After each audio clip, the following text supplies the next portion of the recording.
नमस्कार दोस्तों, study IQ पर आप सभी का बहुत बहुत स्वागत है।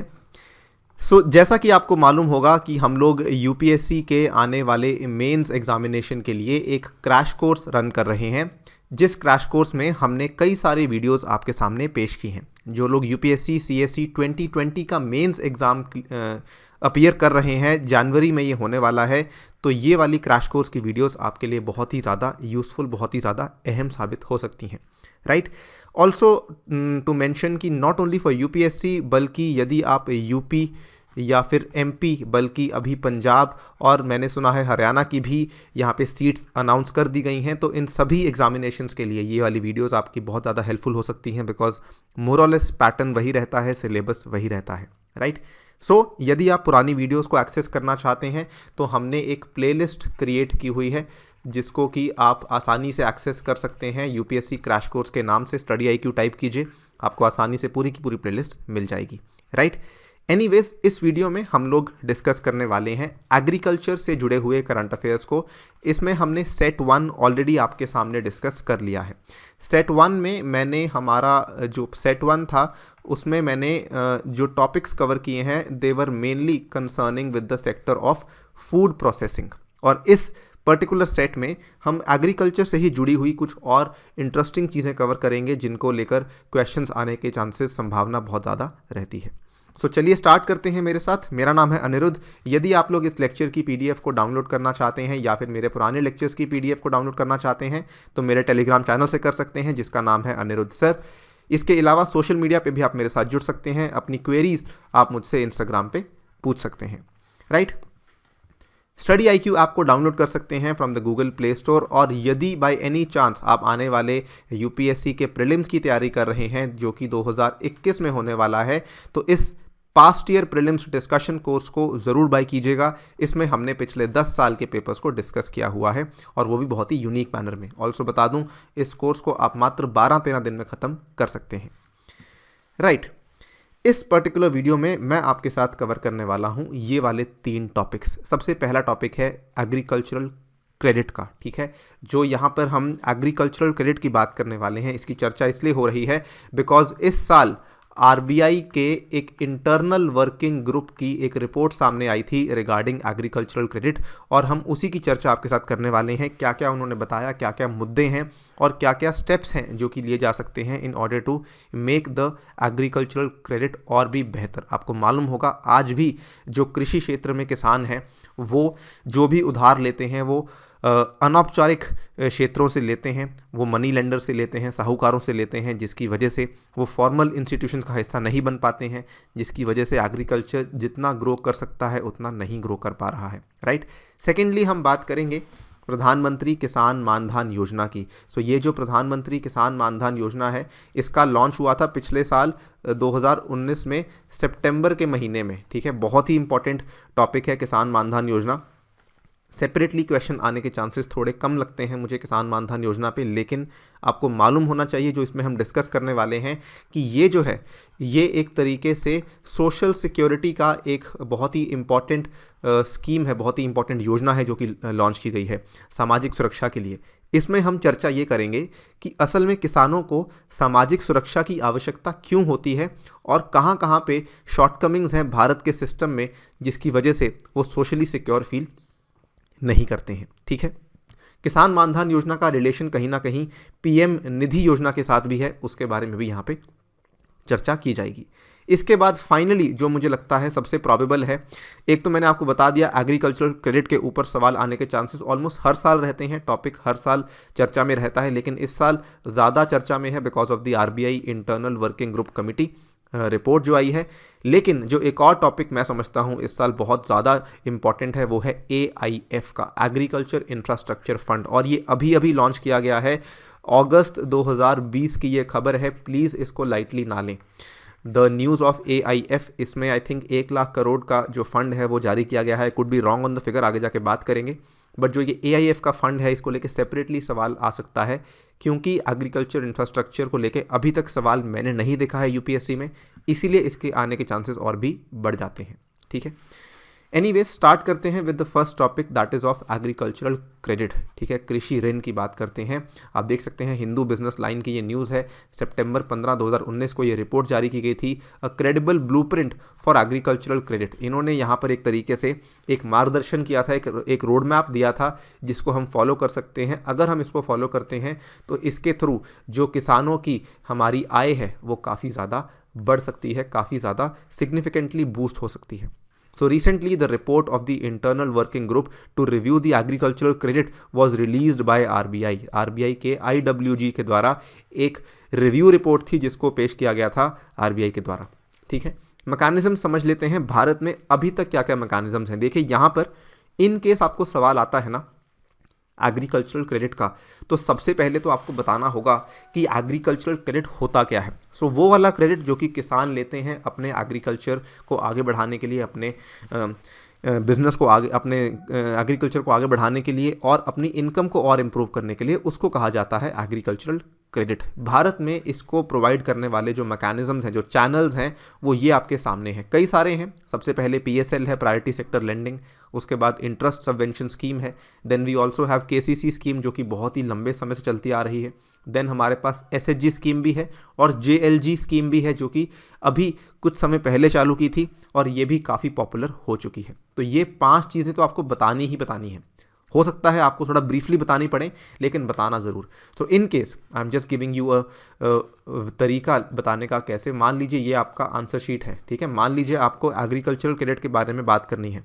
अगर आपको लगता है कि आपके पास स्पेस की कमी है तो आप हमेशा साइड में एक छोटा बॉक्स बना के दिखा सकते हैं और यहाँ पे आप मेंशन कर सकते हैं ये 4-5 चीज़ों में से एटलीस्ट 2-3 चीज़ें, to give an idea to the examiner कि आप अवेयर हैं ऐसी चीज़ें होती हैं भारत में, सो दैट उसको लगेगा कि हाँ जो बच्चा है इसकी नॉलेज काफ़ी ज़्यादा अच्छी है। ठीक है, सो प्रायोरिटी सेक्टर लेंडिंग में आपको मालूम होगा कि इसमें जो नॉर्म्स होती हैं वो 40% वाली नॉर्म्स होती हैं जो शेड्यूल्ड कमर्शियल बैंक्स हैं, फॉरेन बैंक्स के लिए भी होती हैं। अगर उनकी 20 से अधिक ब्रांचेज हों तो उनके लिए भी ये नॉर्म्स लागू होती हैं एंड सो ऑन।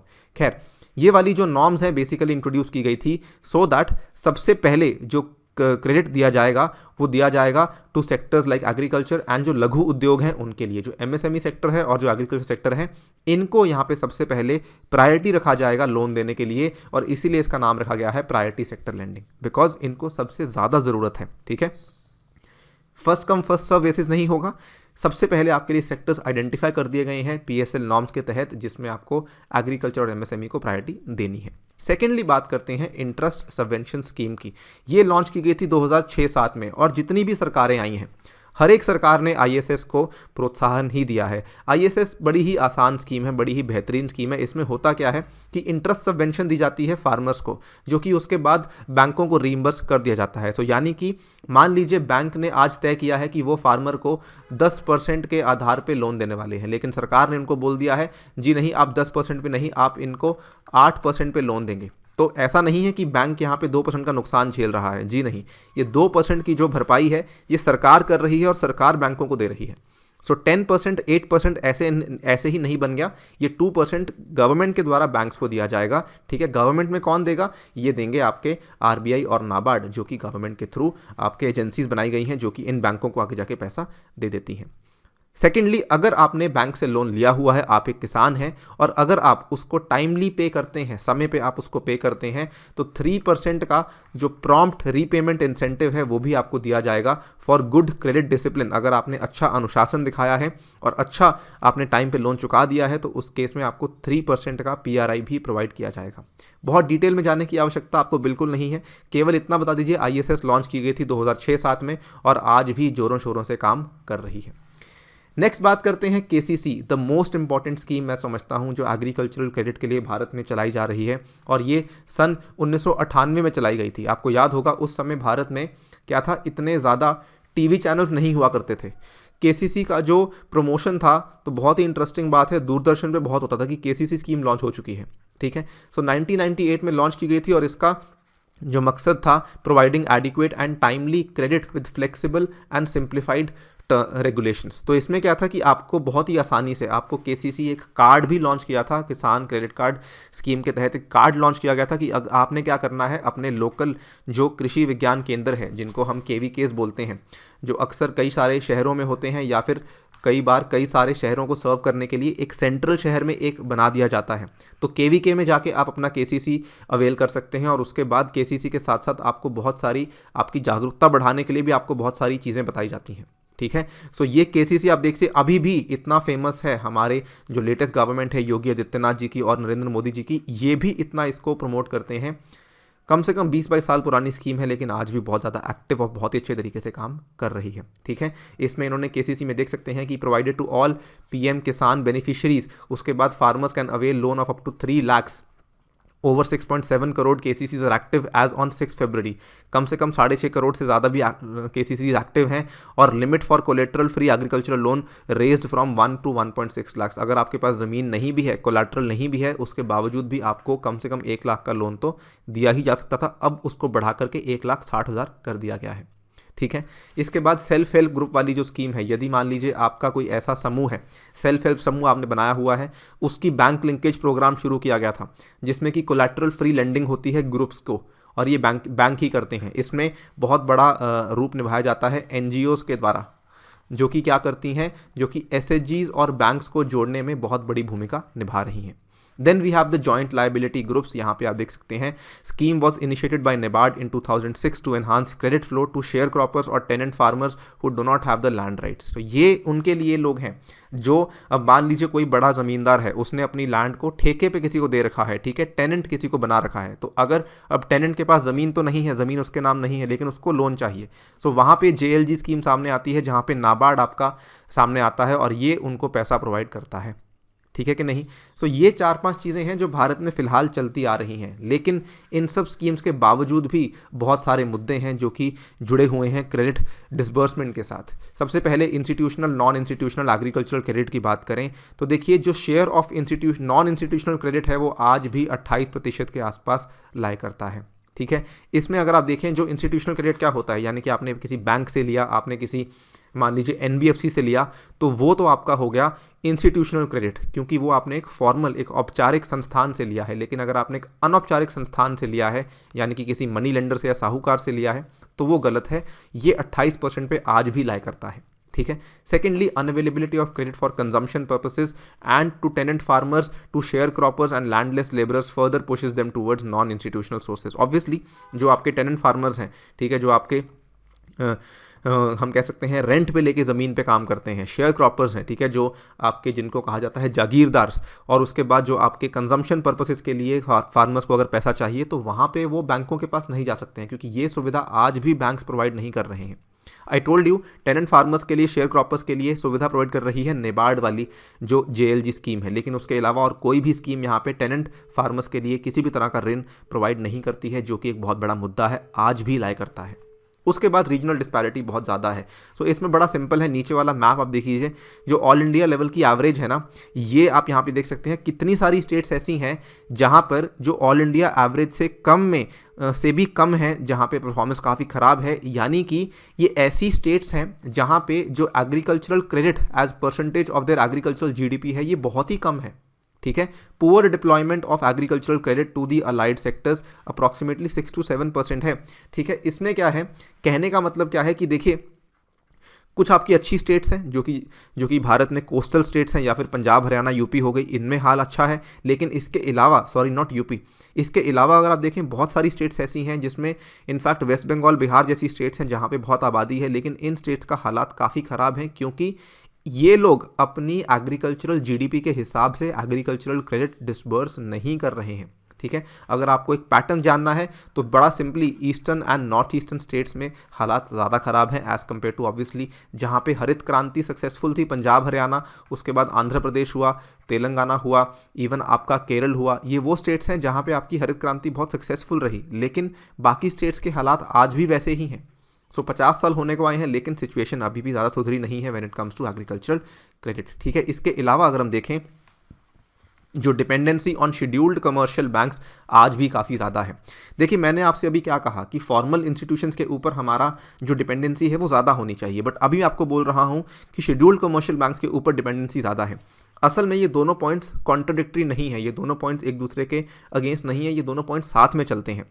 होता क्या है, शेड्यूल्ड कमर्शियल बैंक्स का मतलब क्या है, SBI, HDFC, एक्सिस बैंक वगैरह वगैरह जो बैंक्स हैं, इनके ऊपर निर्भरता ज़्यादा है।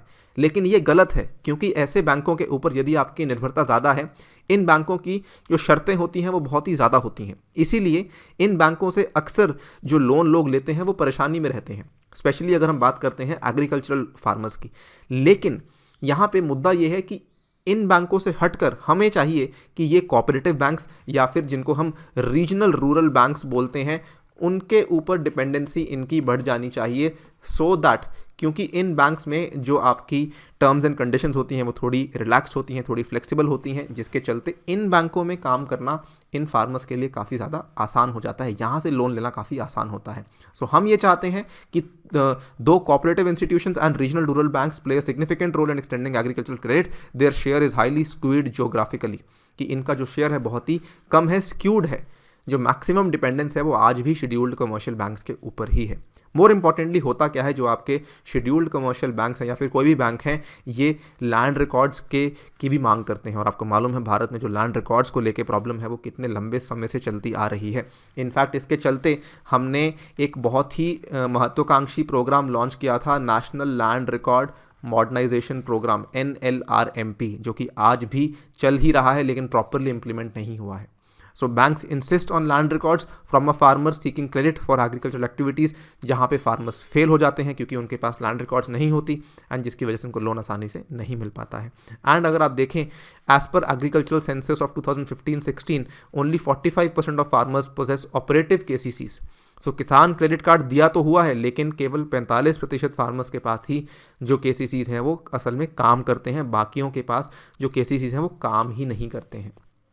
ये सभी मुद्दे हैं जो कि अभी भी जुड़े हुए हैं विद रिस्पेक्ट टू क्रेडिट। इन सभी चीज़ों का आपको ध्यान रखना है। इन केस क्वेश्चन आता है, आपको इसी तरीके से कम 5-6 पॉइंट्स बताने होंगे, what are the various issues with respect to credit in India, ठीक है। और इन्हीं से आप वे फॉरवर्ड बता सकते हैं कि इन्हीं को हम किस तरीके से सुधार के इन चीज़ों को और बेटर कर सकते हैं। क्लियर है बात। अगले टॉपिक की बात करते हैं। अगला टॉपिक है आपके सामने प्रधानमंत्री किसान मानधन योजना का। जैसा कि मैंने आपको शुरुआत में बताया कि ये स्कीम पिछले साल लॉन्च की गई थी, लेकिन स्कीम काफ़ी इंपॉर्टेंट है, ठीक है। और वैसे भी मैं आपको बता दूं कि अगर आप इस साल के मेंस के लिए तैयारी कर रहे हैं तो आपका जो पीरियड ऑफ कवरेज रहने वाला है वो वैसे भी 2019 यानी कि सितंबर 2019 से लेके कम से कम नवंबर 2020 तक का रहने वाला है, ठीक है। सो हमें कवर तो करना ही है। So recently prime minister Narendra Modi dedicated प्रधानमंत्री किसान मानधन योजना टू द नेशन। इसकी इनॉग्रेशन की गई थी रांची के शहर से, ठीक है। यहाँ पे देख लेते हैं कि PMKMY बेसिकली क्या है। सिंपल सी बात है, ये एक पेंशन स्कीम है और एक ओल्ड एज पेंशन स्कीम है। So pension scheme basically old age ही होती है। सो ये एक पेंशन स्कीम है किसके लिए? फॉर ऑल दोज फार्मर्स जो कि स्मॉल एंड मार्जिनल फार्मर्स हैं, जिनके पास जो लैंड होल्डिंग्स हैं वो स्मॉल एंड मार्जिनल है, वो छोटी लैंड होल्डिंग्स हैं। आपको ये भी याद दिलवा दूं कि पेंशन स्कीम्स को लेके यहाँ पर हमारी गवर्नमेंट ने पिछले 4-5 सालों में अलग अलग वर्गों के लोगों के लिए, अलग अलग सेक्टर्स के लोगों के लिए पेंशन स्कीम्स लॉन्च की हैं। सबसे पहली स्कीम जो लॉन्च की गई थी दैट वाज अटल पेंशन योजना। उसके बाद धीरे धीरे उसके बाद स्मॉल ट्रेडर्स के लिए आई, उसके बाद स्मॉल मार्जिनल फार्मर्स के लिए आई, अभी अनऑर्गेनाइज्ड सेक्टर के लोगों के लिए भी एक पेंशन स्कीम को लॉन्च करने की बातचीत चल रही है। सो पेंशन स्कीम को लेके गवर्नमेंट काफ़ी ज़्यादा अग्रसर है, ठीक है। ये बेसिकली ये चाहती है कि आगे जाके हमें जब बूढ़े मतलब जब लोग बूढ़े हो जाते हैं तब जाके उनको पैसों की कमी महसूस ना हो, इसीलिए पेंशन स्कीम के चलते एक सेविंग्स का कल्चर शुरू करवाने की कोशिश की जा रही है गवर्नमेंट के द्वारा।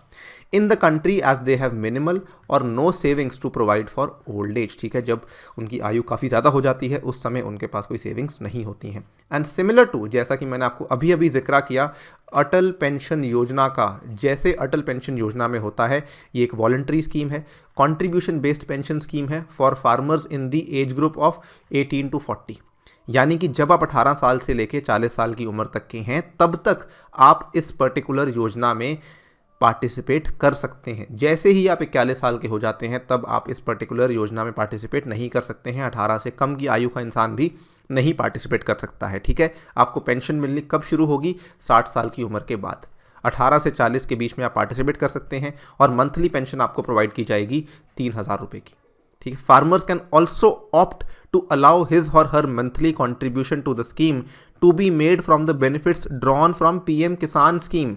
बड़ी अच्छी चीज़ ये है कि जो पीएम किसान स्कीम प्रधानमंत्री ने लॉन्च की थी, जस्ट इसके पहले सम्मान निधि जो हमने, जिसको पीएम निधि स्कीम भी कभी कभार बोल दिया जाता है, पीएम किसान स्कीम जो है, उसके तहत जो आपको गवर्नमेंट की तरफ से पैसा मिल रहा है, उसी पैसे का जो कंट्रीब्यूशन है आप इस पर्टिकुलर स्कीम में कर सकते हैं। सो पीएम किसान से आप डायरेक्टली लिंकेज कर सकते हैं इस स्कीम की, कि जो पैसा यहाँ से आ रहा है वो पैसा अब जा रहा है पीएम केएमवाई के अंदर। क्लियर है ये बात? अब जो मोस्ट इंपॉर्टेंट बात है, वाई हम इसको डिस्कस कर रहे हैं from mains point of view, उसको समझ लेते हैं। देखिए मेंस में क्या होता है ना, आपको फैक्ट से ज़्यादा एनालिसिस पूछी जाती है। सो मेंस पॉइंट ऑफ व्यू से हम इस टॉपिक को इसलिए डिस्कस कर रहे हैं बिकॉज हम यहाँ पे चर्चा करना चाहते हैं कि असल में ये सोशल सिक्योरिटी स्कीम्स, जो सामाजिक सुरक्षा योजनाएं सरकार ला रही है, इनकी क्या ज़रूरत है फार्मर्स के लिए। सबसे पहले तो एग्रीकल्चर हमारी इकोनॉमी का एक बहुत ही बहुमूल्य सेक्टर है, प्राइम सेक्टर है, ठीक है। इनको अगर हम आज की डेट में कुछ ऐसी स्कीम ला देते हैं कि आपको आपकी ओल्ड एज में जाके, जब आप वरिष्ठ हो जाएंगे तब जाके आपको रेम्यूनरेशन प्रॉपरली मिला करेगी, आपको ऐसा कुछ सोशल सिक्योरिटी मेजर प्रोवाइड कर रहे हैं, सो उससे इन लोगों का जो प्रोत्साहन है वो काफ़ी बढ़ जाएगा। Small farm character of Indian agriculture, ये भी आपको मालूम होगा, भारत में जो small and marginal land holdings वाले फार्मर्स हैं वो ज़्यादातर लोग असल में यही वाले लोग हैं। जो बड़े ज़मींदार हैं वो काफ़ी कम हैं, जिनके पास बड़ी लैंड होल्डिंग है वो काफ़ी कम है। सो अधिकतर लोगों की नीड को पूरा करने के लिए ये वाली स्कीम लाना और भी इम्पॉर्टेंट बन जाता है। Small farm character of Indian agriculture, small and marginal farmers with less than 2 hectares. Small and marginal किसको कहा जाता है? जिनके पास 2 हेक्टेयर से भी कम की ज़मीन हो of land. They account for 86.2% of all farmers in India but only 47.3% of the crop area. तो इनके पास क्रॉप एरिया कम है लेकिन इनकी जो वैसे मात्रा है वो बहुत ज़्यादा है, क्योंकि कई सारे small and marginal land holdings ऐसी हैं जहाँ पे उपज हो ही नहीं रही, क्योंकि उनके पास पैसा नहीं है। ये सब बातें हम पहले कर चुके हैं एग्रीकल्चरल क्रेडिट में, लेकिन यहाँ पे आपको समझना होगा कि जो ज़्यादा नीडी लोग हैं वो फिलहाल स्मॉल एंड मार्जिनल फार्मर्स के लोग हैं, ठीक है। In India such small average holdings do not allow for surpluses that can financially sustain families. तो इसमें क्या होता है, आपने नाम भी सुना होगा, एक होता है आपका जो सब्सिस्टेंस एग्रीकल्चर। सब्सिस्टेंस एग्रीकल्चर किसको कहा जाता है कि आपने जो उगाया उस एग्रीकल्चर, उसमें आपने अपने घर पे ही उसका खाना बनाया और खा लिया। एक होता है कमर्शियल एग्रीकल्चर, जो small and marginal land holdings वाले लोग हैं, ये कमर्शियल एग्रीकल्चर में जाने की इनके पास हिम्मत नहीं होती, क्योंकि इनके पास यहाँ पे इवन दो इनके पास मान लीजिए आइडियाज़ भी होंगे लेकिन ये नहीं जा पाएंगे बिकॉज पैसा ही नहीं होता। तो इसके चलते ये सब्सिस्टेंस एग्रीकल्चर में अपने आप को अपना जीवन बिताते हैं। सो ये बहुत बड़ी ज़रूरत है सोशल सिक्योरिटी के लिए। इसके बाद आपको मालूम है अग्रेरियन क्राइसिस कितनी तेज़ी से बढ़ रही है। कृषि के क्षेत्र में जो हमारे संकट है वो हर साल नए नए संकट आते हैं, ठीक है। कभी कोई आपदाएं आ गई, कभी कोई मानसून सही से नहीं आया, कभी गवर्नमेंट की तरफ से सपोर्ट नहीं मिली, ये सब चीज़ें हैं। Commercialisation of agriculture leads to an increase in credit needs, but most small and marginal farmers cannot avail credit from formal institutions और मनी लेंडर्स, ठीक है। ये भी आपको मालूम है कि जो छोटे फार्मर्स हैं उनको तो इनफॉर्मल इंस्टीट्यूशन से भी पैसा नहीं मिलता, मनी लेंडर्स भी उनको पैसा देके राजी नहीं है बिकॉज उनको लगता है कि ये पैसा हमारा वापस नहीं आएगा, जिसके चलते इन लोगों के लिए सोशल सिक्योरिटी प्रोवाइड करना बहुत ही इंपॉर्टेंट है। जिसके चलते आपको मालूम होगा जब आज की डेट में मनी लेंडर पैसा नहीं दे रहा तो वो अपने कृषि को बढ़ा नहीं पाते तो फिर उसको कमर्शलाइज नहीं कर पाते हैं। Limited efficacy of crop insurance schemes in India, ये भी आपको मालूम है कि इवन दो हमने देखिए भारत में जो फसल बीमा योजना चलाई है 2016 में शुरू की थी, इसके पहले हमारी जो एग्रीकल्चरल क्रॉप इंश्योरेंस स्कीम्स चलती थी, जिसमें आपको बता दूं क्रॉप इंश्योरेंस स्कीम एक CIS के नाम से थी, उसके बाद एक MCIS के नाम से थी मॉडिफाइड क्रॉप इंश्योरेंस स्कीम, उसके बाद एक और स्कीम थी weather based crop insurance schemes. ये 2-3 स्कीम्स हमने चलाई थी, लेकिन गवर्नमेंट ने इन तीनों को या तो ख़त्म करके या इनको एनगल्फ करके एक सिंगल स्कीम यहाँ पे शुरू की थी जिसका नाम था FBY, प्रधानमंत्री फसल बीमा योजना। स्कीम बहुत ही बढ़िया है, लेकिन उसके बावजूद भी क्योंकि किसानों को इतनी जागरूकता नहीं है, आज भी केवल 35% फार्मर्स ही हैं जो कि क्रॉप इंश्योरेंस स्कीम्स के अंडर कवर किए गए हैं। इसी के चलते ये सब चीज़ें हैं, इंश्योरेंस की कमी है, ज़रूरत है पैसे की, और उनको कहीं जहाँ से मिलना चाहिए वहाँ से मिलता नहीं है, जो आपकी इनकम है वो कम है, यही सब चीज़ें हैं। आप खुद सोचिए, आंसर फॉर्मुलेट करना बहुत आसान है। देखिए आप आज खुद सोचिए कि आपको इंश्योरेंस की ज़रूरत कब पड़ती है, आप कब अपने लिए हेल्थ इंश्योरेंस लेते हैं जब आपको लगता है कि जी मेरी इनकम कम है और कल को अगर कोई आपदा आती है, कल को मुझे कोई बीमारी होती है, तो मैं अपनी इनकम से इस पर्टिकुलर बीमारी का जो समाधान है नहीं कर सकता हूँ। ठीक है। दूसरी चीज़, बीमारियों को ठीक करने के जो रेट है वो बढ़ चुके हैं, अस्पताल बहुत रेट लेते हैं।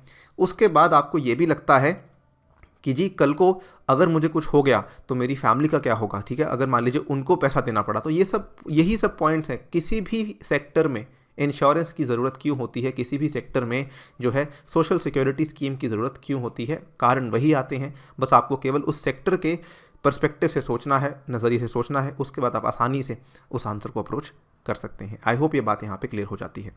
नेक्स्ट और आखिरी टॉपिक की बात कर लेते हैं, that is the agricultural infrastructure fund. इसको मैं वेरी इंपॉर्टेंट टॉपिक की कैटेगरी में डालना चाहूँगा। ठीक है, अगस्त 9, 2020 की ये न्यूज़ है। PM Modi launches financing facility of ₹1 lakh crore. जी हाँ, बिल्कुल सही था मैं जब मैंने शुरुआत में कहा था कि 1 लाख करोड़ का फंड होने वाला है और ये एक सेंट्रल सेक्टर स्कीम की तरह लॉन्च किया गया है। इसका मैं आपको दिखाता हूँ कि क्या क्या इसमें चीज़ें हैं। इस इमेज को देखिए, ऑलमोस्ट सेल्फ एक्सप्लेनेटरी इमेज है जो आपको सारी की सारी जानकारी दे देगी। PM Modi launches agricultural infrastructure fund, क्या चीज़ है ये? सबसे पहले तो जो ये एग्रीकल्चर इंफ्रास्ट्रक्चर फंड है, जैसा कि इसका नाम है, एग्रीकल्चर में इंफ्रास्ट्रक्चर को फाइनेंस करने के लिए पैसा दिया जाएगा इस फंड के अंदर से। एग्रीकल्चर, कृषि के अंदर बुनियादी ढांचे को ज़्यादा स्ट्रॉन्ग, ज़्यादा मजबूत करने के लिए ये फंड लॉन्च किया गया है। To provide debt financing facility for post harvest management infrastructure and community farming assets. ठीक है, कि जब आपकी हार्वेस्ट हो चुका है, ठीक है, जब आपने बीजा हुआ क्रॉप था उसका आपने हार्वेस्ट कर लिया है, लेकिन हार्वेस्ट के बाद आपको मालूम होगा वेस्टेज बहुत होती है।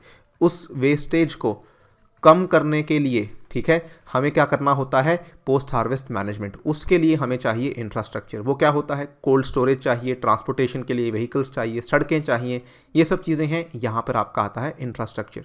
उसके बाद corpus of ₹1 lakh crore for FPOs, farmer producing organisations, SHG, self help groups, PSCS, ये भी एक तरीके के फार्मर कोऑपरेटिव सोसाइटीज़ ही होती हैं जो कि बनाई जाती हैं फार्मिंग सेक्टर को बेहतर करने के लिए। स्टार्टअप्स के लिए, एग्री एंटरप्रेन्योर्स के लिए, इन सभी के लिए फंड दिया जाएगा। इंटरेस्ट सबवेंशन भी दी जाएगी 3% पर एनम की, up to ₹2 crore for a maximum period of 7 years. Moratorium for repayment from 6 months up to 2 years की अगर आप मान लीजिए रीपेमेंट नहीं कर पा रहे हैं, उस केस में आपको मॉरेटोरियम पीरियड भी दिया जाएगा। आई एम श्योर आपको मालूम होगा, कोविड के बाद हर किसी को मालूम है कि मॉरेटोरियम पीरियड क्या होता है। Scheme to be implemented from August only 2020। ठीक है, तो जब इसको लॉन्च किया गया तभी से इसका लागू होना भी शुरू होने वाला है। आत्मनिर्भर कृषि, आप ये वाला बहुत अच्छा एक टैग है, इसको यूज़ भी कर सकते हैं अपने आंसर्स में, जिसके चलते हम अपने कृषि के क्षेत्र को आत्मनिर्भर बनाने की पूरी कोशिश कर रहे हैं। ठीक है, मोर इम्पॉर्टेंटली ये एक सेंट्रल सेक्टर स्कीम है, सेंट्रली स्पॉन्सर्ड स्कीम नहीं है, यानी कि कंप्लीट जो कॉर्पस है वो कहाँ से आने वाला है? वो आने वाला है सेंट्रल गवर्नमेंट से। ठीक है, स्टेट गवर्नमेंट में कोई रोल नहीं होगा, कंप्लीट जो आपका पैसा है वो सेंट्रल गवर्नमेंट यहाँ पे प्रोवाइड करने वाली है। नीड क्या है? अगेन ये बहुत इंपॉर्टेंट है जानना कि इस पर्टिकुलर स्कीम की नीड क्या थी। देखिए, agriculture and allied activities are the primary source of income for 58% of population in India आज भी। जबकि अगर आप देखें इसका जो जीडीपी में कंट्रीब्यूशन है काफ़ी कम है, लेकिन यहीं पर प्रॉब्लम आती है पॉपुलेशन इस टू जो जीडीपी कंट्रीब्यूशन है। पॉपुलेशन तो लगभग 60% है, लेकिन जो कि कृषि के ऊपर निर्भर है, लेकिन जो उनका प्राइमरी इनकम क्या कहते हैं, जो इनकी जीडीपी में कंट्रीब्यूशन है वो बहुत कम है। इसके चलते जो ये डिस्पैरिटी है इसको कम करने की आवश्यकता बहुत ज़्यादा है। हम ये नहीं कह रहे कि आगे जाके एग्रीकल्चर का जीडीपी में जो कंट्रीब्यूशन है वो बढ़ना चाहिए, लेकिन ये वाली पॉपुलेशन तो यहाँ पे कम हो सकती है ना। ये पॉपुलेशन कम कैसे हो सकती है? जब हम इन पॉपुलेशन को यहाँ से निकाल के इनकी अपस्किलिंग करके इनको मैन्युफैक्चरिंग में और इनको सर्विस सेक्टर में डालने की कोशिश करेंगे। ठीक है, सो यहाँ पे जो एडिक्वेट इंफ्रास्ट्रक्चर होगा ये बेसिकली फार्म प्रोडक्टिविटी को बढ़ाएगा और फार्मिंग कॉस्ट को कम करेगा। तो जितनी पॉपुलेशन यहाँ पे है उनको सस्टेन करना और आसान हो जाएगा। More importantly, India has limited infrastructure connecting farmers to markets and hence 15 to 20% of yield is wasted। ये स्टेटमेंट अधूरा है, लेकिन आपको समझना होगा पोस्ट हार्वेस्ट का मतलब क्या है। पोस्ट हार्वेस्ट आपको क्यों चाहिए होता है? क्योंकि आपका जो यील्ड है वो बहुत ज़्यादा वेस्ट हो रहा है, शेल्फ लाइफ कम होती है, रूरल एरियाज़ कनेक्टेड नहीं होते अर्बन एरियाज़ के साथ, जिसके चलते सामान एक जगह से दूसरी जगह पहुंच नहीं पाता है समय से। इन्हीं चीज़ों के चलते यहाँ पर इंफ्रास्ट्रक्चर की बहुत ज़रूरत है। उसके बाद value addition, packing, branding and good marketing network also adds to the income of the farmer. ये चीज़ भी आपको मालूम है कि ऑब्वियसली अगर वैल्यू एडिशन करते हैं तो आप देखिए, जब एग्रीकल्चर के इंफ्रास्ट्रक्चर में सरकार निवेश करेगी तो इसमें वैल्यू एडिशन हो पाएगी चीज़ों की। देखिए चीज़ें अच्छे बैग्स में बनकर आएंगी, उनकी पैकिंग अच्छी होगी, ब्रांडिंग होगी, अच्छी मार्केटिंग होगी, इसके थ्रू फार्मर ज़्यादा पैसा भी चार्ज कर सकता है। ठीक है, तो इसका फ़ायदा फार्मर को भी मिलेगा। It can help the farmer to assess the quantity in a better manner to predict the outcome. So ये सभी फायदे हैं जो कि आपको AIF के तहत मिल सकते हैं। टॉपिक छोटा है, आई एम श्योर आपको लग रहा होगा टॉपिक छोटा है, लेकिन इसको लेके क्वेश्चन आने के बहुत ज़्यादा चांसेस हैं। बार बार रिपीट कर रहा हूँ, please don't take this lightly. ठीक है, इसी के साथ हम इस टॉपिक को यहाँ पे समाप्त करते हैं और एग्रीकल्चर से जुड़ी हुई वीडियोज़ को भी यहाँ पे समाप्त करता हूँ। मिलते हैं अगली वीडियो में, तब तक के लिए thank you for listening, stay tuned and stay safe.